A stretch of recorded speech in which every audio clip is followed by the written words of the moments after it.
controversial subject, and I can imagine our viewers right now, I'm going to be very honest, watching us are saying, what is Dobbs doing talking to Hitchens? What is Hitchens thinking about taking on God? Well, you're right, there's no bigger subject. That doesn't elevate me, of course, but it's an inescapable one. Religion ends and philosophy begins, just as alchemy ends and chemistry begins, and astrology ends and astronomy begins. I think you would be surprised in turn, actually, to find out how many people don't believe and are annoyed by religious bullying and theocratic bullying and intimidation, not just in this country but around the world, everywhere from Iraq to Afghanistan to Somalia, to the settlers on the West Bank, to the people who want to teach nonsense to our children in schools.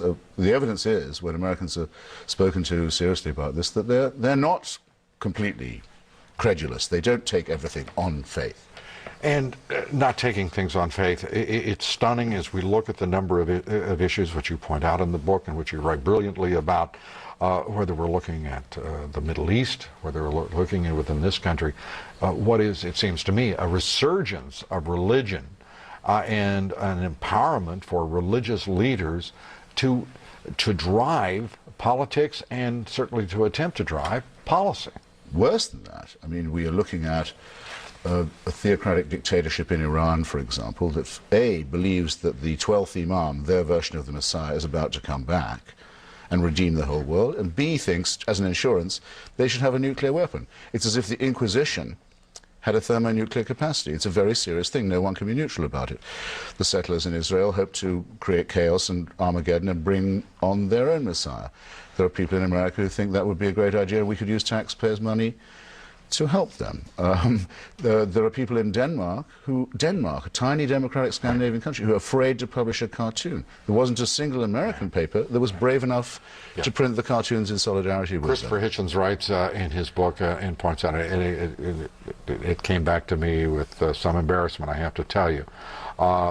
Media, national media in this country, talking about the Danish cartoon controversy, in which all sorts of threats are being made, and the national media in this country afraid to put forward those cartoons for fear of offending someone. In a completely pictorial culture. I actually was on this network where I was debating with a Muslim spokesman, and the CNN put the page from the Danish press up, but they pixelated the cartoons so you couldn't see them. And I said, look, you've done that out of fear, haven't you? The lady interviewer said yes. And I said to the Muslim spokesman, is that the relationship you want with the media?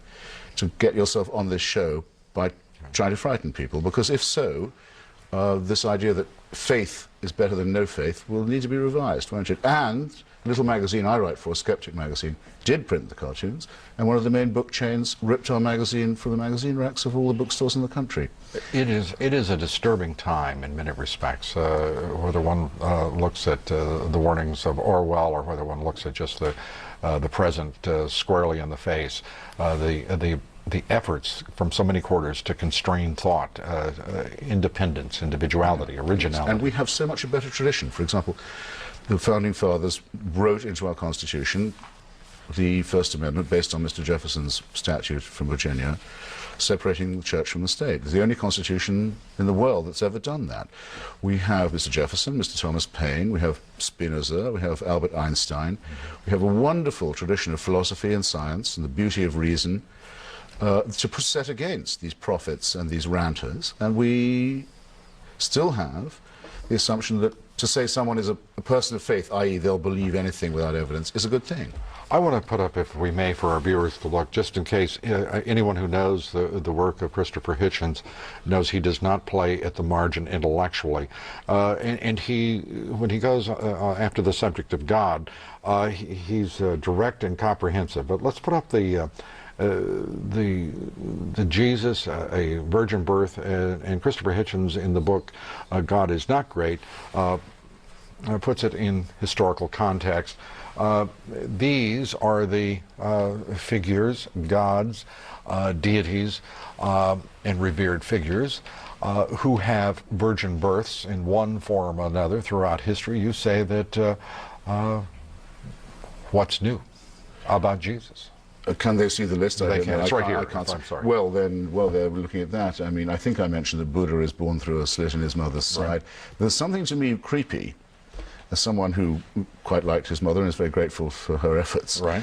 In a religion that so hates the idea of the female birth canal, seems to think of it as something filthy, rather as people go for genital mutilation, not just of little girls, but also of little boys.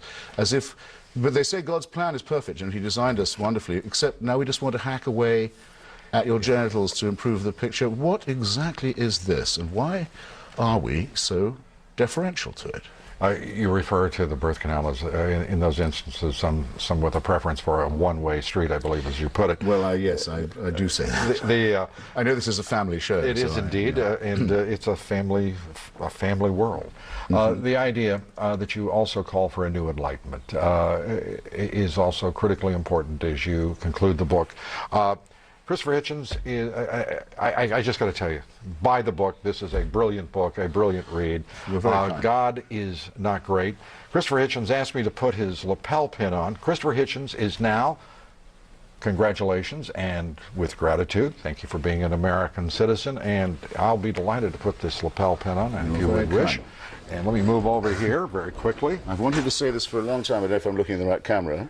My fellow Americans. I love it. I did it on Jefferson's birthday, which is also mine. I'm his biographer, at the Jefferson Memorial in Washington, D.C., and in the name of the First Amendment to the Constitution and the Wall of Separation. Mr. Jefferson, build up that wall.